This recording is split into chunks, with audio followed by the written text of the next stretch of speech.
მოგესალმებით კიდევ ერთხელ ობიექტივის ღამის სტუდია ბრუნდება პირდაპირ ეთერში და თქვენთვის 1 საათის მანძილზე ვიმუშავებთ ისევ ჩვენ გიარიშიძე და მაკარაზმაძე. გამარჯობა თქვენ შემოგვიერთით, ისევ იგივეს მოგიწოდებთ, რაც ჩვენ მოუწოდეთ წინა ბლოკის მსმენელებს და მაყურებლებს, რომ დაგვირეკოთ, დაგვიკავშირდეთ, ისარგებლოთ ამისთვის ტელეფონის ნომრით 200-388-105 და Skype-ის მისამართით ობიექტივი, ლათინური ასოებით ობიექტივი 2, მიიღეთ მონაწილეობა, დაუსვით ჩვენ სტუმრებს შეკითხვები, მათ წარმოგიდგენთ მაკა.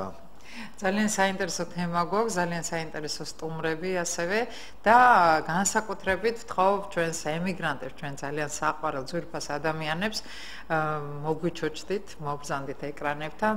დღეს ჩვენ თქვენთან ერთად ვისაუბრებთ და დარეკეთ აუცილებლად თქვენი აზრიც გამოთქვით იმ თემასთან დაკავშირებით, რაზეც ვაპირებთ აი ამ ძალიან საყვარელ ადამიანებთან და ძვირფას ქალბატონებთან ერთად საუბარს. მე წარმოგიდგენ ჩვენ სტუმრებს, ქართველ ემიგრანტთა მსოფლიო ლიგა შეიქმნა, იცით თქვენ და მისი დამფუძნებელია სწორედ ჩვენი ერთ-ერთი სტუმარი ქალბატონი ელიზა აბელაშვილი. მოგესალმებით ქალბატონო ელიზა. ბატონო, მივესალმები ემიგრანტებს, ჩვენს მაყურებელს. და ქალბატონი რუსუდან კობახიძე, ქართული ემიგრაციის მუზეუმის ხელმძღვანელი არის ქალბატონი რუსუდანი. ამავე დროს ქართული ემიგრანტთა მსოფლიო ლიგის კომისიის ემიგრანტული მემკვიდრეობის მოძიებისა და დაცვის კომისიის ხელმძღვანელი. რა საინტერესო სახელია და ანუ თავისთავად ესე იგი საინტერესო საქმიანობას გელით წინ. ნამდვილად. ძალიან დიდი მადლობა ქალბატონებო რომ ბრძანდებით ჩვენი სტუმრები. მე ვიცი რომ სპეციალურად კახეთიდან ჩამოვიდა ქალბატონი ელიზა, ძლივ შემოასრა სტუდიაში. დიახ, არ მაცალეთ თათარობა. ასე რომ ორმაგად დიდი მადლობა ამისთვის. თუმცა ჩვენ არ გვექნებოდა სხვა საშუალება აი ესე შეხვედრის, რადგან თქვენ ძალიან მალე ისევ ბრუნდებით ამერიკაში, რამდენადაც ჩემთვის ცნობილია. ხო, თვის ბოლოს მე. გიორგისაც მოველოდით, ვერიკა. გიორგი ფოფხაძე ჩაგვერთვება აუცილებლად, როგორც ერთ-ერთი თანაწამყვანი.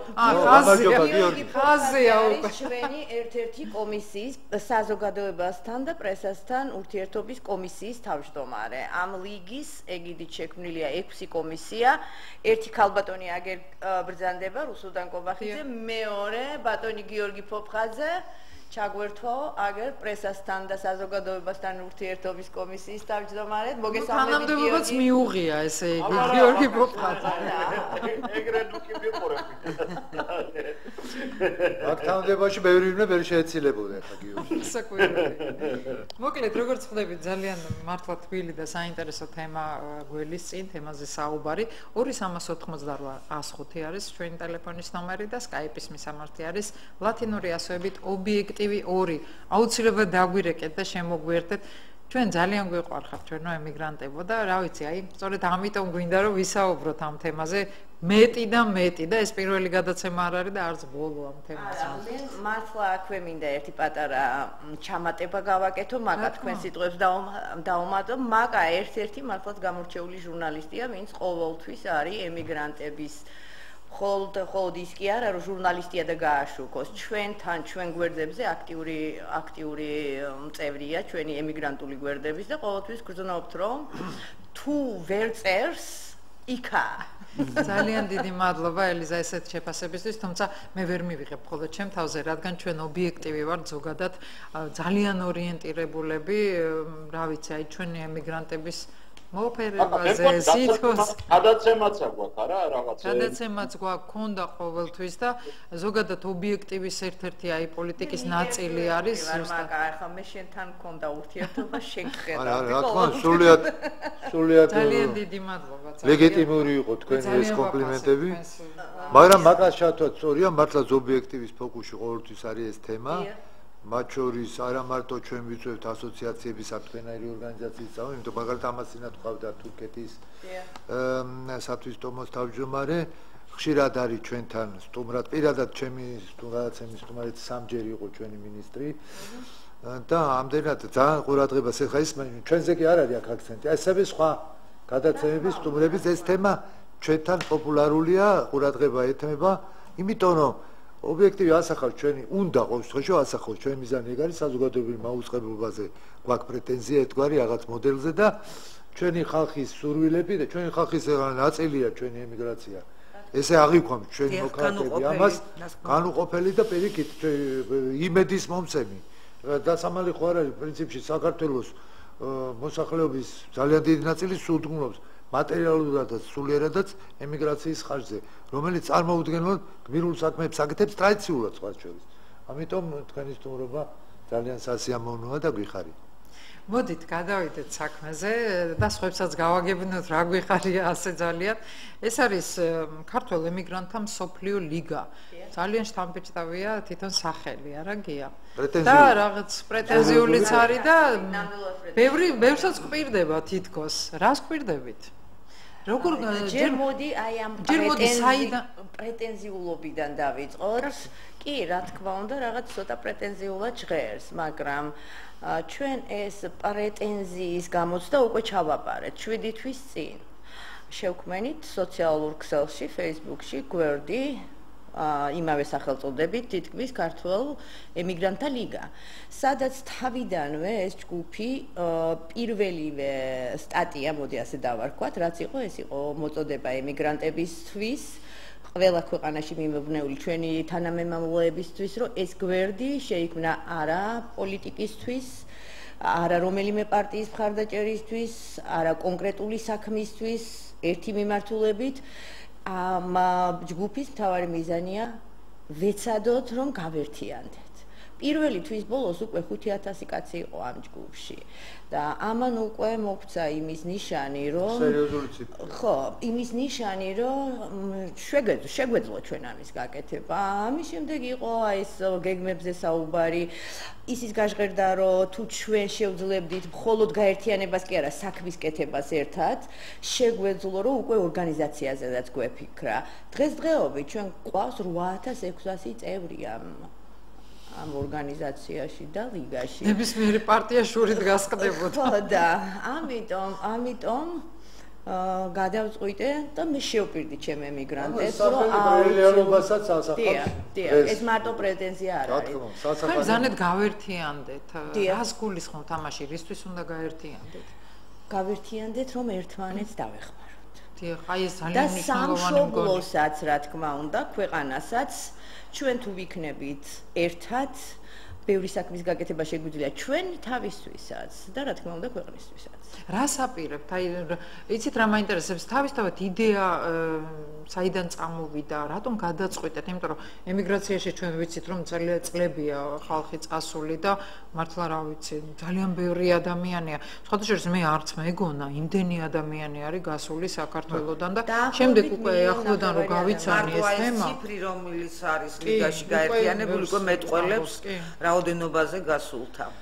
იდეა იყო ის მაკა, რომ ერთიანობის გარეშე არაფერი არ კეთდება. სწორად დღეს მოჯადოებულ წრეზე რო ტრიალებს ჩვენი ქვეყანა ამის ბრალია. არასოდეს, ვერასოდეს ვერ შედგა ეს ერთობა. ვერასოდეს და იქნებ ჩვენ მაინც ლოკალურად, მოდი ესე დავარქვათ, პირობითად, იმიტომ რომ პირობითია, რა თქმა უნდა, იმიტომ რომ თითქმის 12 ქვეყნის ემიგრაციაა შემოსული ამ ჯგუფში.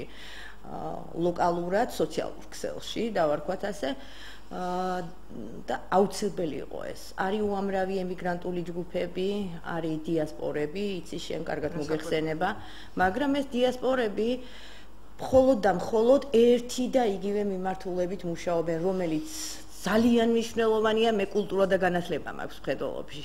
სხვა დანარჩენი ძალიან ბევრი სასიცოცხლოდ მნიშვნელოვანი დახმარება და თანადგომა სჭირდებათ ემიგრანტებს, რომელიც არ არის. ვერც სახელმწიფოს მხრიდან არც იყო ჯერჯერობით, მშენებლობის პროცესშია ეს ახალი ხელისუფლება და ვერც აქედან ვერ იქნება ჩვენი ახლა ჩვენ თუ შეგვიძლია რომ ქვეყანას დავეხმაროთ და ერთმა ემიგრანტმა 3 და 4 ოჯახი არჩინოს და ამით დაუდგეს ქვეყანას მხარში, ჩვენ თვითონ შეგვიძლია ჩვენ თავს მივხედოთ, ხო? თუ სხვა შეგვიძლია დავეხმაროთ, ჩვენ შეგვიძლია ჩვენ თავს დავეხმაროთ და გავაკეთოთ ისეთი კომისიები შევქმნათ, რომელიც ნამდვილად სასიცოცხლოდ მნიშვნელოვანია ემიგრანტებისთვის, თუნდაც ჯანმრთელობის დაცვის კომისია. ჩვენ აქცენტი გამახვილებული გვაქვს იმ 80% არალეგალ ემიგრანტებზე, რომლებიც ნამდვილად ყავს ყველა ქვეყანაში. თორე აბა ვინც ლეგალურადაა ჩემოკარგებო, ისინი თავიანთ თავს ჩემი ჩათვლით, ჩვენივრად ულიან, შეუძლიათ გქონდეთ ყველა ის სიკეთე, რაც იმ ქვეყანაშია, რომელ ქვეყანაშიც იმყოფებიან. 80% ბრძანეთ, ეს იგულისხმოთ იმ დაახლოებით 1.5 მილიონი. რა თქმა უნდა. ემიგრაციის არა. აი ეს ყველაფერი, რა თქმა უნდა, ასევე შექმნილი გვაქვს ამ ჯანმრთელობის კომისიის ეგიდით ეს მარტო სომატური დახმარება და კონსულტაცია არ იქნება, ფსიქოლოგიური დახმარების ცენტრი, ნდობის ტელეფონი დაახლოებით ასე ყავს უამრავი ფსიქოლოგი გაერთიანებული. კომისიის თავმჯდომარე გახლავთ ქალბატონი ნინო ჭელიძე, ჰოლანდიაში იმყოფება ეს ქალბატონი, პროფესიით ფსიქიატრია და შესანიშნავი გუნდი შეკრიბა. რა მინდა გითხოთ ეს სანდრან ოფისის სახით ახლა თუ ეს ვირტუალური ოფისი გაქვთ? არა, ვერც გვექნება ერთი ოფისი. ხო, რა თქმა უნდა. ეს მთელი მსოფლიოს მართლა პრეტენზიულად ჟღერს, კიდე ერთხელ გეთანხმებით, მაგრამ ჩვენ არა გვაქვს იმის საშუალება და არც ფუფუნება, რომ დაუშვათ. ხო, დაუშვათ მე პირადების პარტიასავით არის. ხო, დაუშვათ მე მქონდეთ ნიუ-იორკში ოფისი, ან მილანში ვიღაც კიდე გქონდეს ოფისი. თუ ისეთი გაძლიერდება ორგანიზაცია, რა თქმა უნდა, რომ გვექნება და საჭიროც არის. ოფისი კი არ გვექნება. აი ქართული სახლი გვექნება, რასაც ქართული სახლი ერქმევა და ის იქ ერთი ოთახი ამ ორგანიზაციის წარმომადგენელსაც ექნება და დანარჩენი ყველაფერი ღამის გათევის ჩათვლით, როცა ემიგრანტმა არ იცის სად წავიდეს სამსახურს კარგავს, შეიძლება იქ მივიდეს და დაუშვათ ღამე გაათენოს.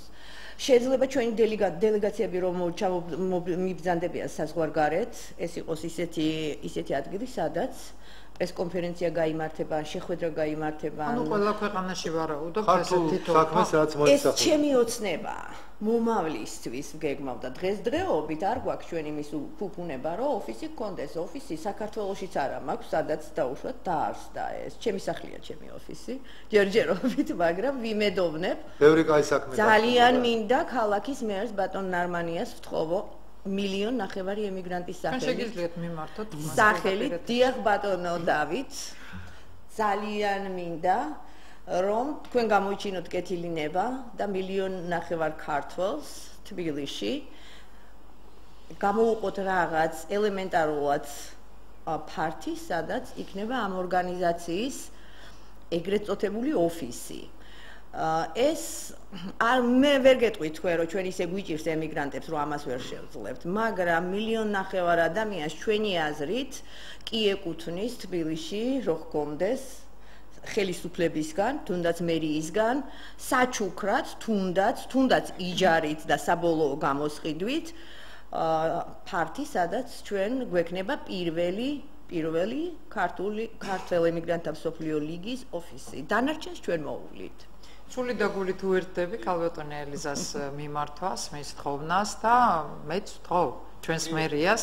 ნამდვილად იმსახურებენ ჩვენი ემიგრანტები, რომლებმაც არაერთი ტკივილი, არაერთი გაჭიროება გამოიარეს იმისთვის, რომ ჩვენ საქართველოში დარჩენილი არაერთი ოჯახი ფეხზე დაეყენებინათ და თუნდაც არაფეხზე დაეყენებინათ, არამედ ელემენტარული საშუალება მიეცათ მასთვის, რომ ცოცხლები დარჩენილიყო. თქვა ჩიმშილით არ მომკვდარიყო ხალხი. უამრავი ჩვენ მოქალაქე ჩიმშილით განუტელებდა რო არ იყოს ყველაზე საინტერესო და მეც უერთდები და გთხოვთ გამოვყოთ მათ ნამდვილად ერთი ოთახი არაფერი არ არის მე მგონი. ყველაზე საინტერესო რა არის, იცი, მაკა აი ემიგრანტების და მე რატომაც ჩავერთი ამ ყველაფერში, რომ სამწუხაროდ აი მოცემულობაში ვერც ერთმა მთავრობამ მას მერე რაც მეორე ტალღა დაიწყო ემიგრაციის, ვერ შეძლო ემიგრანტების ნიჭის, ესე ვთქვათ, ემიგრანტების გამოყენება.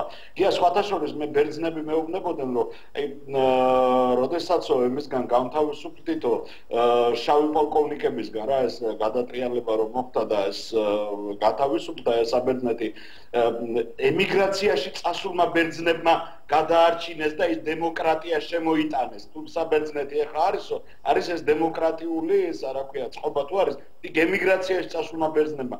ჩვენ ემიგრაციაში წასული ქართველები ასე თუ ისე, იგივე შენი შვილებიც გია, ხო, ეხლა ემიგრანტებად შეიძლება არ იკლებიან, მაგრამ ამდენი წელი ცხოვრობენ, ხო, იქ, ხო, მაშინ რა ქვია, ხო, ეხლა ვინც ლეგალურად ვარ, შეიძლება აღარ თავს ემიგრანტებად, იმიტომ რომ მისვლა-მოსვლა შეგვიძლია, მაგრამ მაინც აქ მე ფაქტიურად 22 წელი აქ ვარ, გავიზარდე ფაქტიურად აქ, ხო? ხო და ანუ ის ვიცით როგორია ეს წყობა, რანაირად არის, როგორ ხდება, იგივე ჩვენი ექიმები უკვე რომელიც ნინომ შეკრიბა, ხო? გადასულები არიან ამაზე, რა ქვია, ევროპულ ყაიდაზე, ამერიკულ ყაიდაზე, იციან ეგ, აი ყველაფერი, აი მოდი თქვა რა კიციც მია და კიც მაწუხს. ამიტომ ეს სახელმწიფო ჩვენ ქვეყანას გამოადგება პირველ რიგში ჩვენ რასაც გავაკეთებ და არა იმას ხა თორე ხა მე ზელზალსაც ნებისმიერ ადამიანს ხო ვინც აქ ლეგალურად ცხოვრობს წახან თქვა სახლისა გვაქვს, კარიცა გვაქვს, ხელფასისა გვაქვს და ასე შემდეგ და ასე შემდეგ. რაღაცა უკვე მივახციეთ, ხო? ზედმეტი თავის ტკივილის აუცილებლობაც არ აქვს თუ არა პატრიოტიზმი და სამშობლოს სიყვარული. რა თქმა უნდა. იქნებოდა. რა ძალადადია, რატომ? რა ინტერესია? და აიცი რა არის ესეთ ადამიანს, ასეთ ადამიანებს, ვისგანაც ეს კითხვა მოდიოდა, ყოველთვის ავიწყდებათ ერთი რამ, თუ ყველამ ასე ვიფიქრეთ, მე კარგად ავარ და ჩემს იქით ქვასუთოვია, დავრჩებით მოდივად ასე, ხო? არა, ნუ ესე ხო ვერ ფიქრობთ, ეხლა ადამიანის უმეტესობა ნორმალური ხალხი ესე არ ფიქრობს. მერს რო ასე არ ფიქრობ. მოდი სკაიპით გვაქვს პირველი ზარი ეთერში, რა ვიცი, რაღაცა მგონია რომ ეს უცხო ქვეყნიდან უნდა იყოს ეს ზარი, აი როგორი კადრი არის გამოსახულებით შემოგზანდა ბატონი, მოგესალმებით და გისმენთ ყურადღებით. გამარჯობა. კეთილი იყოს თქვენი ჩართვა ჩვენთან პირდაპირ ეთერში. ბატონი დავით კარტოზი, ანუ თქვენთვის ნაცნობი ადამიანია. საიდან ერთვება ბატონი დავით? ხო, ნუ დროშების მიხედვით ფონზე ხედავ საქართველოს და მაცურად მოდის ძალიან. ტექნიკური გისმენთ ბატონ დავით, დიახ, მოგესალმებით. ერთ საკითხზე მინდა ახლა მივამაყო. რამდენ საკითხზე გნებავთ იმდენზე ისაუბრე? ოფისებზე იყო ლაპარაკი და ჩვენ გვაქვს ოფისი, ჩემ ორგანიზაციას აქვს ვაშინგტონში ოფისი და ეს ოფისი გაზიარებული იქნება, რა თქმა უნდა, მიდის. ჩვენ თანადგომის უნდა ოფისი. აუცილებლად. ჩვენი მოწოდება აქედან არის მთავრობის დახმარება, რა თქმა უნდა, დევანდელი მთავრობის დახმარება, თუ ისეთი არ იქნა, როგორც წინა მთავრობა იყო, აუცილებლად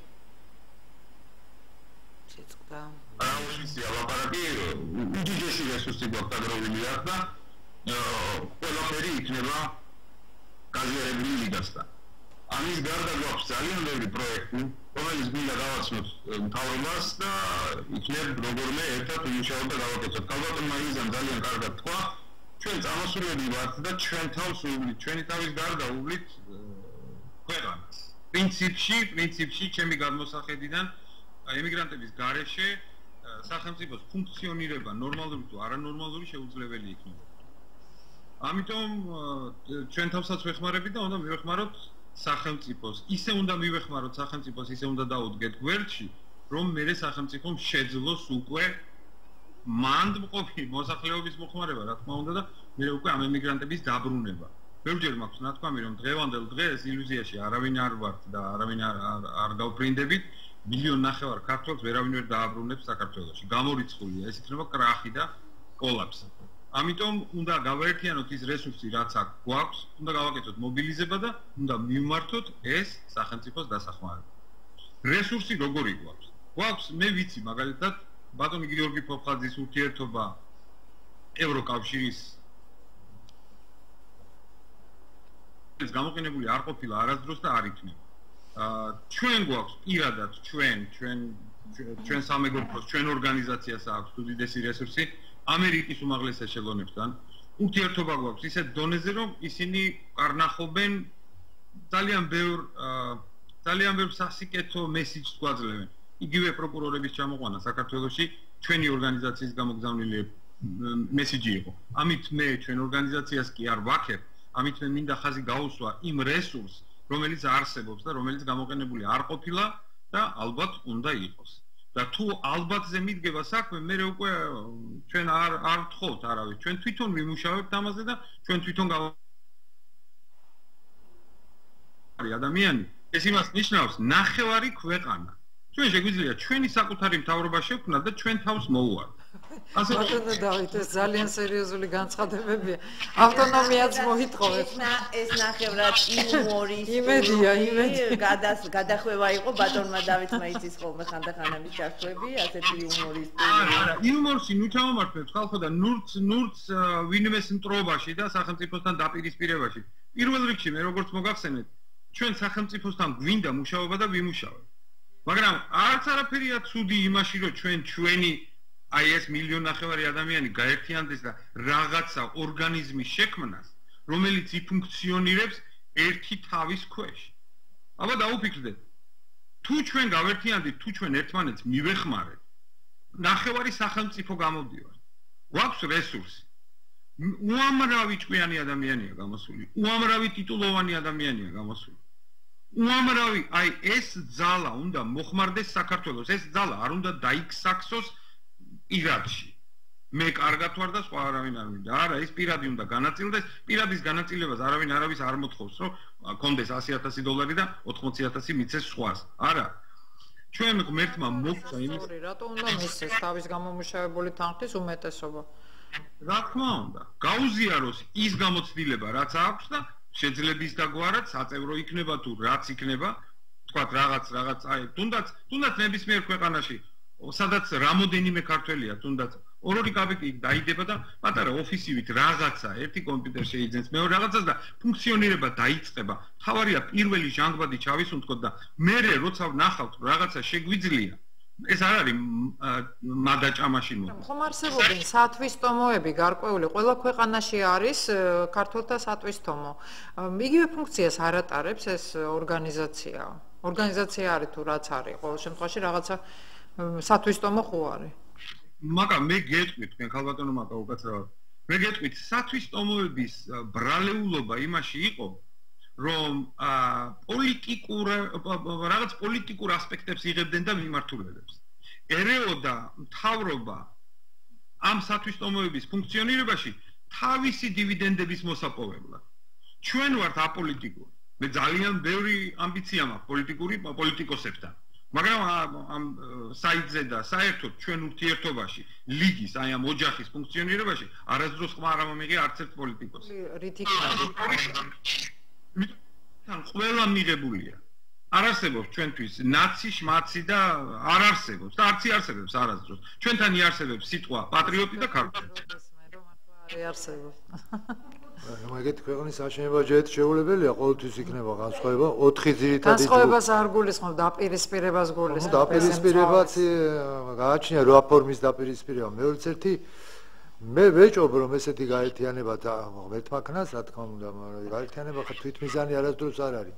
თვითონ სახელმწიფო და ქართული მთავრობები არ მოინდომებენ არას, თუნდაც იმიტომ რაც ბატონ დავითმა ბრძანა, რომ 1,5 კაცი რესურსიანი, მათ შორის ბევრი ჭკვიანი, ბევრი გამოცილი და მაღალი დონის პროფესიონალი და სპეციალისტი საკმაოდ დიდ ძალას წარმოადგენს და ნებისმიერი ქართული მთავრობა ამას აღიქვამს როგორც საშიშროებას და ყველანაირად შეეცდება დამეწმუნეთ ჯერჯერობით მაინც აი ახლო თვალსაჩინში რა მთავრობა შეგვიძლია ჩვენ წარმოვიდგინოთ რომ ესეთ გაერთიანებას ხელი შეუშალოთ გაერთიანების სხვა ხელისშემშლელი მიზეზები და პირობები რო არ არსებობდეს გარდა მთავრობისა თვითონ მთავრობაც ბევრია ისედაც ბევრი სირთულე და რისკია მე მგონი თქვენს კარგად გაცნობილი ესე იგი თქვენ მაგით ამბობთ რომ სახელმწიფო წინააღმდეგია გაერთიანებების და უშუალოდ შერიგების და უშუალოდ რელიგიური კუთხით არ განმასწავლებელი არა ერთი წუთის გაერთიანებების თავისუფალი გაერთიანებების წინააღმდეგი არის ყველა სახელმწიფო რომელსაც დემოკრატიის მაღალი ხარისხი არ აქვს მე თქვენ ამერიკიდან ბრძანდებით ამერიკაზე ყველაზე მე ვერ წარმოვიდგენ მაგას არა მე მითომ აცალეთ და გეტყვით ახლა რა შესაძლო და არსებობდა ესეთი სოციოლოგი არ იყო ეს კაცი მაგრამ სოციოლოგიის საფუძვლებთან იდგა უეჭველად მან დაწერა ესეთი წიგნი ამერიკაზე რომელიც დღემდე ითვლება ამერიკის ერთ-ერთი ყველაზე და ის ჩამოყალიბა ის პირობები რომელიც დღემდე არავის არ უარყვია რომ მხოლოდ დემოკრატიული მთავრობის ინტერესია თავისუფალი გაერთიანებების ასოციაციების, ფონდების და ასე შემდეგ, რასაც ჩვენ არასამთავრობო სექტორსა და ორგანიზაციებს ვეძახით და საერთოდ ესეც ვქია ხშირად, საერთოდ სამოქალაქო საზოგადოების და ძლიერი სამოქალაქო საზოგადოების არსებობა. წინა ყველა სხვა მთავრობის თვის მეტრაკლებად იმის მიხედვით, რამდენად შორდება ის ამ დემოკრატიულობის მაღალხარის, ის წარმოადგენს საიშორებას. ამიტომ ნახეთ ექსტრემუმში, სადაც არის ტოტალიტარული რეჟიმები, გაერთიანების საერთოდ არ არის. საბჭოთა კავშირი საერთოდ წინააღმდეგი იყო, ან ყავდა ფორმალური გაერთიანებები. ნუ მე აქეთ თუ წამოვიწერთ, ეხლა ჩვენ რა არ უყურებთ, რომ საქართველოს თქვა წინა ხელისუფლება ყველაფრის მონოპოლიზაციას ამას უნდოდა, რომ პოლიტიკოსების თვითონ ყოფილიყვნენ, ხალხის თვითონ ყოფილიყვნენ, ამომრჩეველიც და ასე შემდეგ. ხო ესე ჩვენ ეხლა პარტიები თუ გააჩინეს კონტროლირებადი პარტიები. მოდი ამ კადრებზე გავაკეთოთ კომენტარი, აი გალბატონმა ელიზამ მოიტანა კადრები, შეხვედრა იყო უნივერსიტეტის დარბაზში. მოდი თქვენ გავუკეთეთ კომენტარი, რას ხედავთ ახლა რას 9 ოქტომბერს შედგა ქართველ ემიგრანტთა მსოფლიო ლიგის პრეზენტაცია, რომელიც დაფუძნდა ერთი თვის უკან 9 სექტემბერს გაიარა რეგისტრაცია და ზუსტად ერთი თვის თავზე ჩვენ უნივერსიტეტში ქალბატონი რუსუდანის სამფლობელოში, ანუ ემიგრაციის მუზეუმში, რომელიც ბატონმა გურამ შარაძემ დაარსა და ვისურვებდით ყველა, რომ რაც შეიძლება სწრაფად ამ მუზეუმს მიენიჭოს ბატონ გურამ შარაძის სახელი. ზუსტად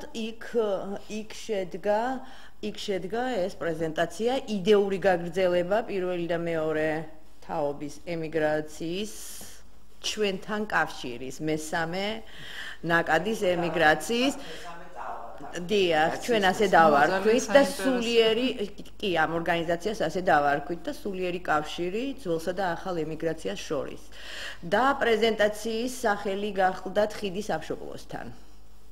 სწორედაც აი ამ სახელის და თვითონ იდეის გამართლება აი ეს წიგნი საშა გველესიანის ულამაზესი პოეზიის წიგნი, რომელიც ჩვენმა ლიგამ დააფინანსა სრულად 500 ტირაჟით. 400 გვერდიანი ძალიან კარგი წიგნია, შესანიშნავი პოეზია ბატონ საშას და თვითონაც ემიგრანტია ბატონი. არა, სწორედაც ამიტომ ავირჩიეთ პირველი ჩვენი საქმე არა ემიგრანტი პოეტი ან მწერალი, რომლებიც ძალიან ბევრი ყავს, ღმერთმა გვიმრავლოს და მაღალი ხარისხის შემოქმედნიც არიან.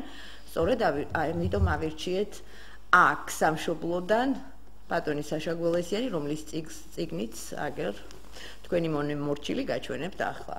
ჩვენელი გამოცემულია სხვა ჩვენ. ხარისხიცაც ძალიან კარგი წიგნია. კმაყოფილები ვართ ჩვენ, ეს დაახლოებით 5 თვის წინ დავიწყეთ. ამ წიგნისთვის ქველმოქმედების შეგროვება, ერთი თვის თავზე ჩვენ უკვე გქონდა ის თანხა ამ წიგნის გამოსაცემად, რაღაც პატარა შეფერხებები იყო მართალია თვითონ ავტორის მხრიდან, მაგრამ დღეს ეს წიგნი სახეზია გვაქვს.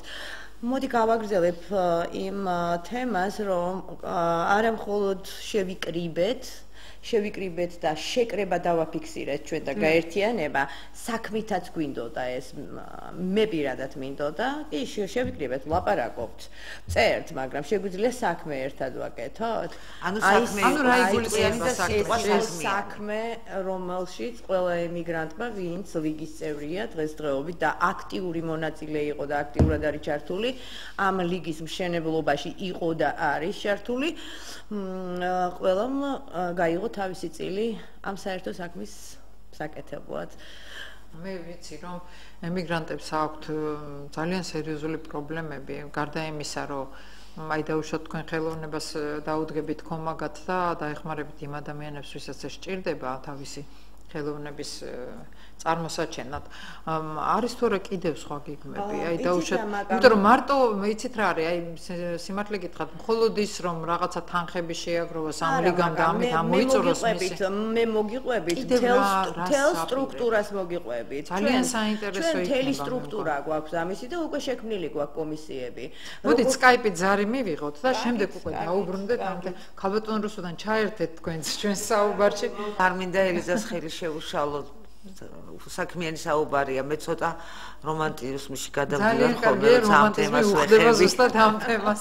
აი კიდევ ერთი მე მგონი კიდევ ერთი ქალბატონი ნონა უგულავა ჩვენი ჯანმრთელობის დაცვის კომისიის წევრი და რა სერიოზული განაცხადებია წევრი და ფსიქოლოგი, რომელიც ნდობის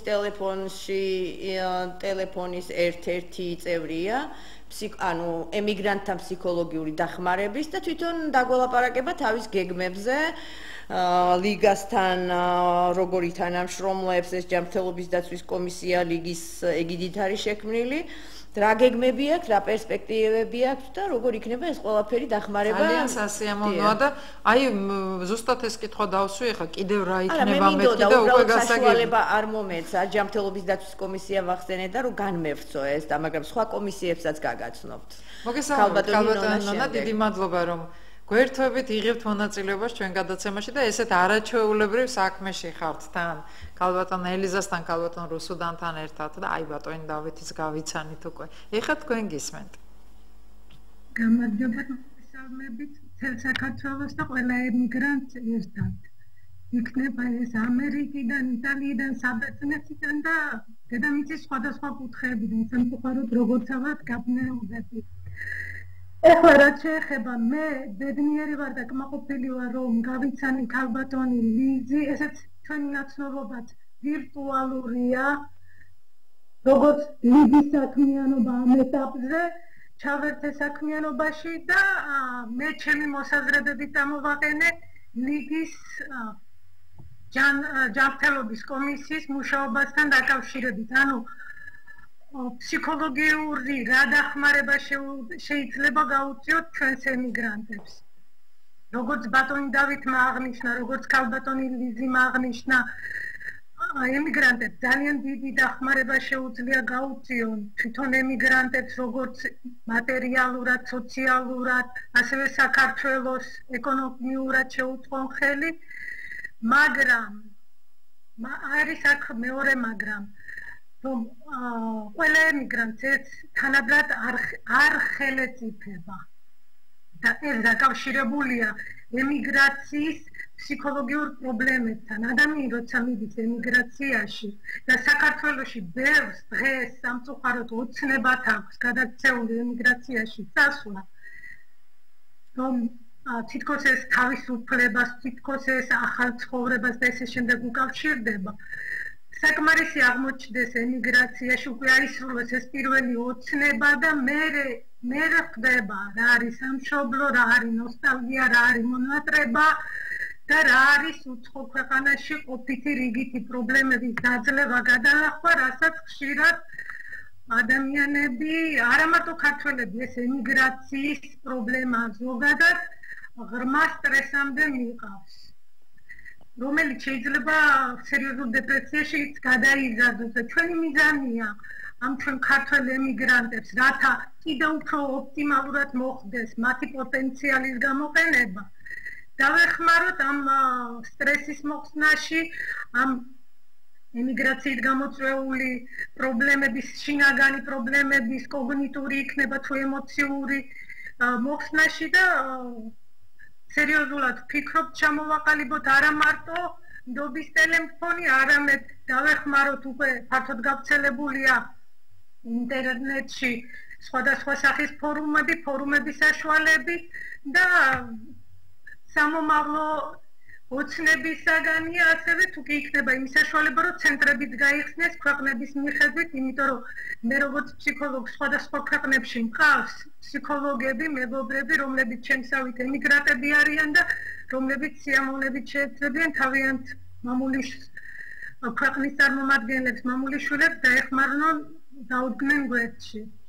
ქალბატონ ნონა, გამიჩნდა ესეთი შეკითხვა, თქვენ გიმუშავიათ უკვე ამ კუთხით, აი ქონიათ რაღაცა მოგმართავენ ხოლმე ემიგრანტები აი არ ვიცი რამე შემთხვევები იყო ესეთი თუ უბრალოდ ჯერ მხოლოდ თეორიულად აპირებთ რომ მათ მიაწვდინოთ ხმა რომ არსებობს ესეთი სამსახური და ჯერ მათ უნდა მოგმართონ ჯერ უნდა გაიგონ ამის შესახებ და შემდეგ მოგმართონ ეხლა როგორი არის მდგომარეობა მეც ემიგრანტი ვარ მეც გამოვიდა ის 5 ფაზა რომელიც ემიგრაციას ახასიათებს ფსიქოლოგი ჩემ თავზეც მუშაობდი და მჭირდება რომ ვიმუშაო რომ ვიყო ესე ვთქვათ, სტრესის გარეშე ვიყო აქტიურად მოტივირებული და შრომისუნარიანი და ამ ჩემს გამოცდილებას თალკე ფსიქოლოგიურ ცოდნას ვცდილობ, რომ ახლო ახალშეძენილი მეგობრები, ნაცნობები, ვინც არიან იტალიაში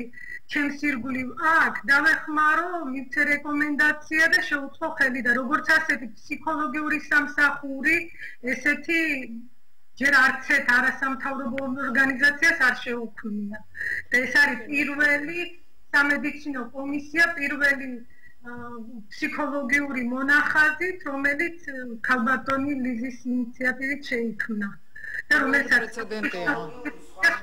ვიცაც არის ეს კომისია. რა არის კიდე რა მიმართულებები? იგი კარდიოლოგიური მოდი მე ვიტყვი ძალიან მოკლედ. მადლობა გადაუხადა. კი, ქალბატონი უნდა იყოს ხაზზე და უნდა მოგისმინოს ძალიან კარგია. გარდა ამ ფსიქოლოგიური სამსახურის, რომელიც ჩვენ წარმოგვიდგენია, რომ უფრო იოლია ვირტუალურ სივრცეში, ამის გაკეთება, გარდა მაგისა, ჩვენ სხვადასხვა პროფილის ექიმები გვყავს. და მინდა განსაკუთრებით მადლობა გადაუხადო იმ ექიმებს, რომლებიც საქართველოში არიან და უსასყიდლოდ, როგორც მოდი გამოვიყენებ ინგლისურ სიტყვას, ვოლონტიერად მუშაობენ, დაგვთანხმდნენ, რომ იმუშაონ. ასეთია კარდიოლოგთა ასოციაციის ვიცე-პრეზიდენტი ბატონი ვაჟა აგლაძე, ბადრი სეფაშვილი ონკოლოგი.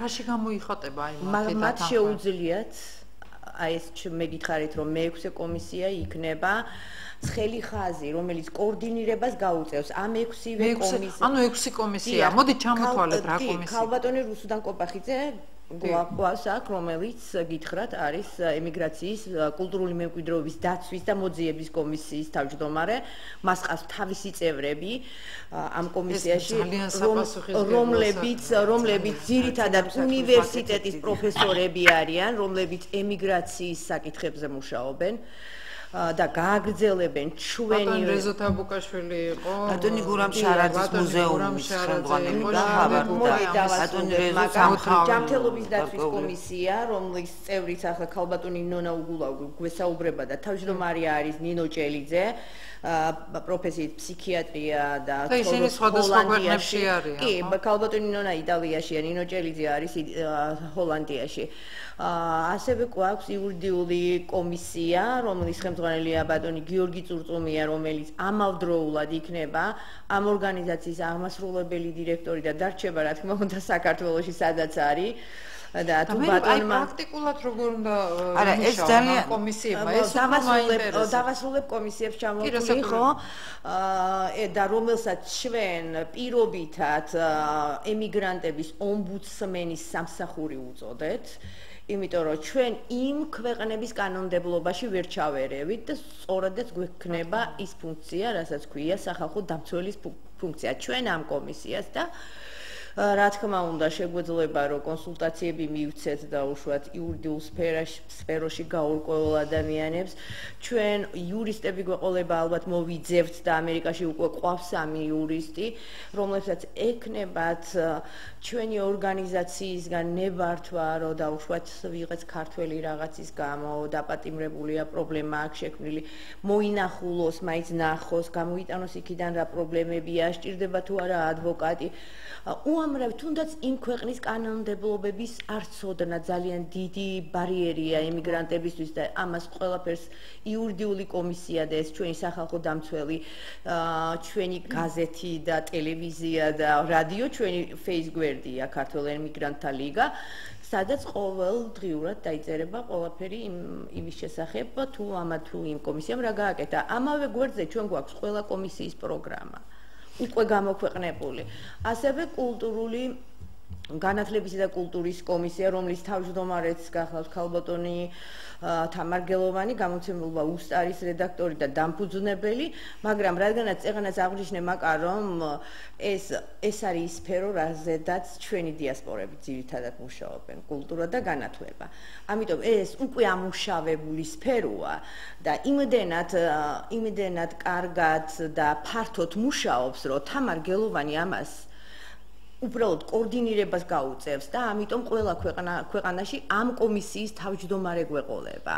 ცუცა კაპანაძე იქნება ამერიკაში ამ კომისიის თავმჯდომარე განათლების და კულტურის სხვა ქვეყნებშიც უკვე მოაზრებული ყავს, მაგრამ ჯერჯერობით არ გადაგვიწყვეტია კანდიდატურა ვინ იქნება. მაგრამ აი ამ კომისიას, რასაც განათლება და კულტურა ჰქვია, ყველა ქვეყანაში ეყოლება ქვეკომისიის თავმჯდომარე. და კოორდინირება, რა თქმა უნდა, აქედან მოხდება. გიორგი ფოფხაძე ჩაგვერთო და იცით ჩვენი პრესა, ბატონი პრესა, გიორგი ფოფხაძე. ბატონო გიორგი ფოფხაძე არ იქნებ ქალბატონ ნონას დამემშვიდობოთ გია. 4 წუთიღა დარჩა, ისე უცებ გაფრინდა ჩვენი დრო. მინდა აუცილებლად რომ დავასრულო და ყველაზე მთავარი და ჩვენი ის ფინანსთა მინისტრის საფინანსო ეკონომიური კომისია პროფესორი ქალბატონი თინა გელაშვილი, რომელიც წარსულში ბრძანდებოდა ახალციხის უნივერსიტეტის რექტორი და ახლა ამჟამად ბიზნეს მენეჯმენტის კათედრაზე მუშაობს, სრული პროფესორია. ეს ქალბატონი გახლავთ ჩვენი ფინანსთა მინისტრია. სად არის ეს ქალბატონი? საქართველოშია. ამდენად განსაკუთრებული მადლობა კიდევ ერთხელ მინდა გადაუხადო ყველა იმ ადამიანს, არაემიგრანტს, ვინც აი ასე ენთუზიაზმით შემოგვიერთდა, გაიზიარა ეს იდეა და ასე უსასყუდლოდ გვეხმარება. მინდა კიდე ერთხელ მივესალმო და მიულოცო ჩემ ემიგრანტებს, ყველას უკლებლივ. მე არ დავიწყებ სახელების და გვარების ჩამოთვლას, იმიტომ რომ მეშინია ვინ მე არ გამომრჩეს. არა, ეს ძალიან მტკივნეულია ხოლმე მე. ყველას ვისაც კი ძალიან უხარიათ ხოლმე. ვისაც კი ერთი აგური ოდესმე დაუდია აი ამ ორგანიზაციის მშენებლობაში შემოგხვიდებია სიტყვით, საქმით, ყველას უკლებლად ძალიან მიყვარხართ ყველა ნონა. ძალიან მიყვარხართ ყველა და გილოცავთ კიდევ ერთხელ ჩვენი ჩანაფიქრის განხორციელებას. ცოტა ხანს რუსელდან კობახიძეს დაუთმოდა. სამიწუთიღა დაგჭირდა. თქვენ რას გააკეთებთ? ძალიან დიდი პასუხისგებლობა მგონია. ბატონი რეზო თაბუკაშვილის შემდეგ, ბატონი გურამ შარაძის შემდეგ, აი ესეთი მისიის საკუთარ თავზე თვითონ დააკისრა რუსუდან კობახიძეს ეს უდიდესი პასუხისმგებლობა სიცოცხლეშივე ჩააბარა მისი დაარსებული მუზეუმი, ამიტომ რომ არც მე არ მეშინია რომ ეს პასუხისმგებლობა კიდე დაუმატო და თვითონ გეტყვით დანარჩენს. ემიგრანტებს მიმართა უპირველეს ყოვლისა ქართული ემიგრაციის მუზეუმის დაარსებიდან მე-20 წლის თავია, წელს სწორედ ახლა ამ დღეებში სრულდება 20 წლის თავი და მე ძალიან ბედნიერი ვარ, რომ თანამედროვე ემიგრანტებმა სწორედ ჩვენს მუზეუმში, ბატონი გურამ შარაძის მიერ დაარსებულ ქართული ემიგრაციის მუზეუმში და პირველ ქართულ უნივერსიტეტში გადაწყვიტეს თავისი ორგანიზაციის ქართული ემიგრანტთა მსოფლიო ლიგის პრეზენტაცია. დიდი ემიგრანტი, ქართველი ემიგრანტი რევაზ გაბაშვილი ამბობდა, რომ ომის დროს გმირობა ბევრად უფრო ადვილია, ვიდრე სამოქალაქო მდგომარეობაში და ეს მართლაც ასეა. მე ვთვლი, რომ ის ემიგრანტები, რომლებიც დღეს გაერთიანდნენ, მართლაც სამოქალაქო გმირობა ჩაიდინეს. თქვენ ხედავთ და ჩვენ ყველამ გავიარეთ მთელი ეტაპები ჩვენი ქვეყნის ცხოვრებისა და ხედავთ, რომ ფაქტიურად შეუძლებელია გაერთიანება. ეხლა ყველა ერთ აზრზე ვერ დადგება მთელი საქართველო, მაგრამ ძირითად საკითხებთან მიმართებაშიც კი ძალიან ჭირს ხოლმე. აი ამ ლიგამ და ქართველმა ემიგრანტებმა ჩვენ შესანიშნავი მაგალითი გაჩვენეს. ჩვენ არ ვიცით, მე არც მაინტერესებს ვინ რომელი პოლიტიკური მიმართულების მიმდევარია ამ ლიგაში. თავარია რომ ისინი ზრუნავენ ერთმანეთზე და მათი მიზანია იზრუნონ თავიანთ სამშობლოზე. თუმცა ამას ისინი აკეთებენ წლების მანძილზე, მაგრამ ეხლა გაასმაგებულად გააკეთებენ ამ ყველაფერს და რაც მთავარია, ამ ორგანიზაციის შექმნით გაიბა კავშირი ძველსა და ახალ ემიგრაციას შორის, მიუხედავად იმისა, რომ ის პოლიტიკური ემიგრაცია იყო და ბევრად მეტი პრობლემები ჰქონდა ვიდრე დღევანდელ ემიგრაციას, მათ რკინის ფარდის იქეთ უხდებოდათ მოღვაწეობა და თუ რა ღვაწლი აქვთ მათ საქართველოს წინაშე, ეს ჩანს ქართული ემიგრაციის მუზეუმში და არაერთ წიგსა და საქმეში და მთელ პოლიტიკურ პერიპეტიებში, რაც წლების მანძილზე მათ ჰქონდათ და პირველი და მეორე ტალღის ღირსეული ქართველი ემიგრანტი მამულიშვილების გამგრძელება მესახებიან ეს ადამიანები, ანუ ქართული ემიგრაციის მესამე ტალღა. ჩვენი დრო ამოიწურა გია, აღარ დაგვრჩა გადავაცი დავასილეთ კიდეც ქალბატონი ელიზა ბელაშვილი, რუსუდან კობახიძე, ნონა უგულავა, გიორგი ფოფხაძე, დავით კარტოზია იყვნენ ჩვენი სტო. ესე გამოვიდა რომ სტუმრები ბევრად მეტი იყვნენ ვიდრე დავაანონსეთ. გიარიშიძე მაკარაზმაძე ვიყავით თქვენთან ერთად 2 საათის მანძილზე. ძალიან დიდი მადლობა. ქართველ ემიგრანტთა მსოფლიო ლიგის შესახებ საუბრობდით ჩვენ. მადლობთ, ბედნიერებას გისურვებთ ყველას.